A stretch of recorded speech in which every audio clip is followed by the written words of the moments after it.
I'm divorcing my husband after he gave me the ultimatum, open marriage or nothing. I chose nothing. My husband, 28 male, and I, 29 female, have been together for 9 years, married for 7. We got a not-so-classic shotgun wedding to give ourselves better chances of receiving custody of his half-sister, 10 female, when their mom suddenly passed away. Despite only being 20 and 21 years old, we did receive full legal custody over her absent father. This information isn't super relevant to the current situation, but it really sets the tone of our relationship with the sacrifices we made together, and the things we each had to give up personally to raise this beautiful little girl. We don't have any children together, but his sister is now 17 and moved in with an older, more financially privileged aunt last year. Over the past year of this newfound alone time, I feel like we have flourished each personally and as a couple. We never fight, arguments are rare, and we are pretty good at coming to understandings and apologizing when necessary. Basically, I feel we had a pretty healthy relationship. We each do little things for each other. I receive flowers no less than 10 times a year. We go on little vacations together and are generally really good. I guess a bit of the spark was sputtering out for a while, but I feel like that's normal for a relationship as long as ours. Fast forward to this past October. My husband seems like he has been depressed, which is normal for this time of year because of the timing of losing both his mom and dad in different years around the same time. The holidays are tough for him, so I get it and try to be there for him. He had previously planned to unalive himself because of family issues before we met, so I take his mental health very seriously. He sits me down to have a serious conversation and starts it by saying he wants to open up our relationship.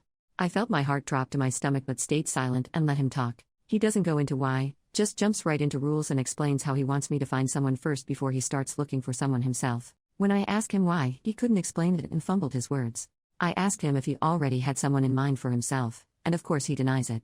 I couldn't help it, I definitely blew up. I was totally blindsided by this proposal. I slept on the couch after my outburst, and he didn't even try to come after me to explain anything, which kind of made me feel worse. I had never felt so unwanted in my life than in that moment. I have never given the impression that I was the kind of girl to be open to that kind of relationship. I will never judge anyone for wanting to live that kind of life, but it's just not for me. He went to work the next day, but I had the day off and really thought about my situation. After crying for hours, I came to the realization that this was the end for our marriage. Even suggesting an open marriage was a deal breaker for me, I realized. While he was still at work, I moved all his stuff out of our bedroom into his sister's old room, technically a spare room now. He comes home from work, ready to talk it out. After talking through more of why he wants this, I've come to realize several things. 1. He is way more wild than he lets on, and is disappointed with our bedroom life. He knows I'm not on the same level and doesn't want to push me past my boundaries to try things he knows I won't like. When I asked how he knows I won't like to try these new things, he explains they are an escalation of things he already knows I'm not down for but won't go into specifics.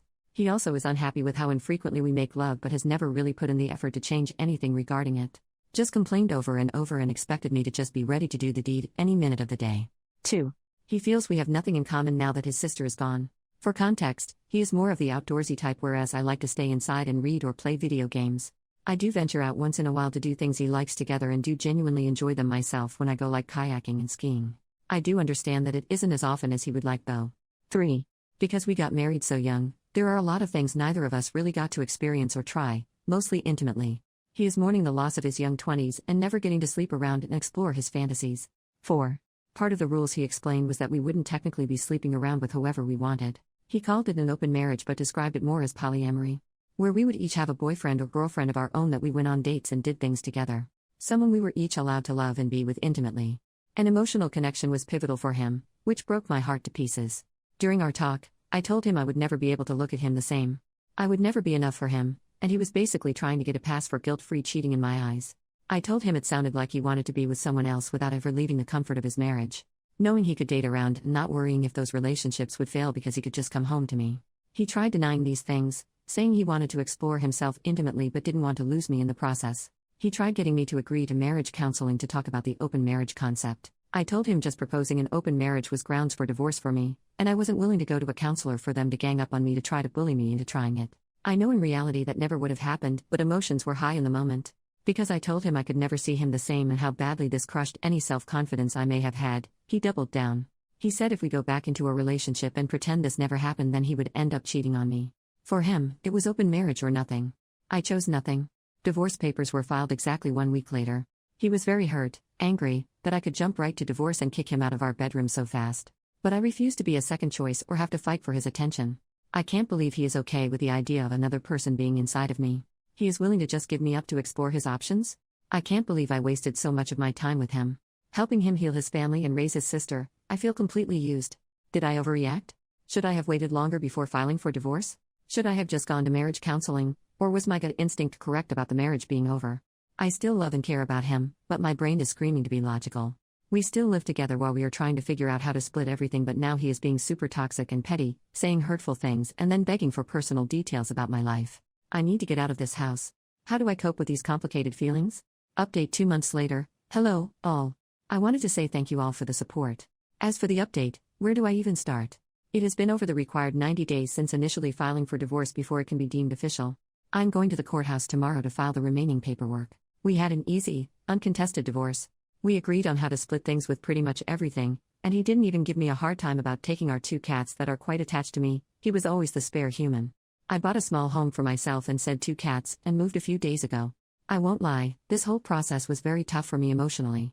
It was especially hard considering he was constantly hot and then cold.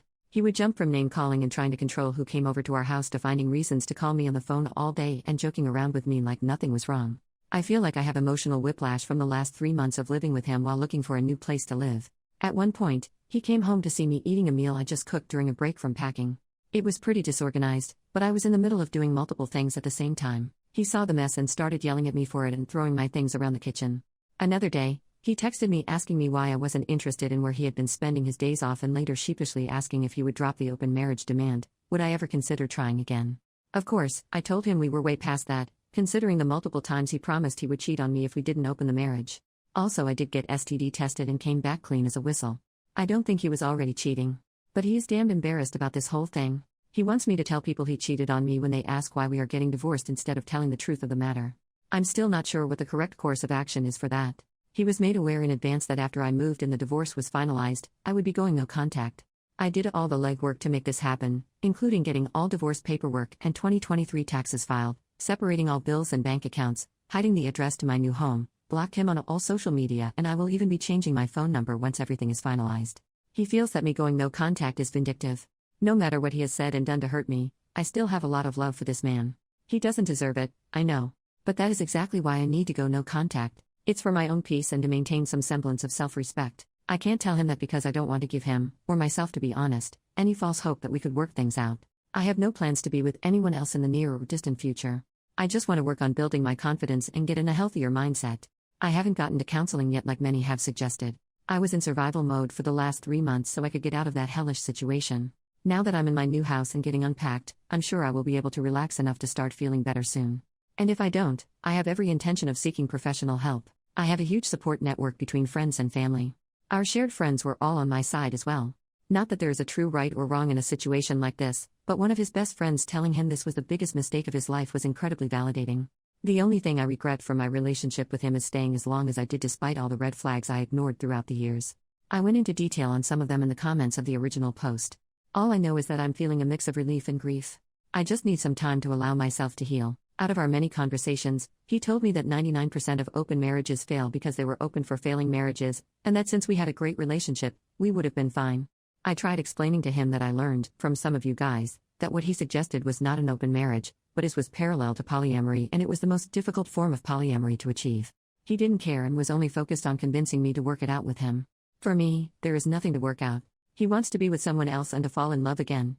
So I am giving him the freedom to do that but gracefully stepping back. As many have said, you don't get to have your cake and eat it too. There isn't much more to say on the matter. I said I was leaving, and I did it. Here's to hoping 2024 is my year.